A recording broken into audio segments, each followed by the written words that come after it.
Hi mga kamems, so nakakalungkot nga no, yung balita na kapwa content creator natin, yun pa yung nambubuli at nang lalaglag ng kapwa natin. So mga kamems, napakabilis nga na ma-detect ni Meta yung mga ganyang pangyayari. Kaya so akala natin na mas marites pa si Meta sa atin pero hindi pala mga kamems no.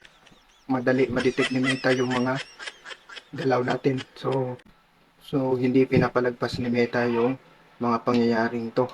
So agad-agarang inaaksyonan agad ni Meta yung violations na nagagawa natin sa kapwa. Kaya yung iba dini-disable agad. So o kaya dini-deactivate yung account nila. At may mga nasampulan na nga mga kami. So laging pinapaalala ng kapwa creator natin na umiwas na lang tayo sa pambubuli ng mga ganyan.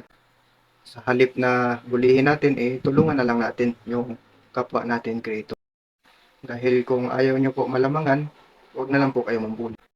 So, ganun po yung mensahe na to para lamang sa mga taong may galit sa kapwa niya. So, iwasan na lang natin mga kami at sana gabayan tayo ng nasa taas. So, thank you mga kamems. God bless.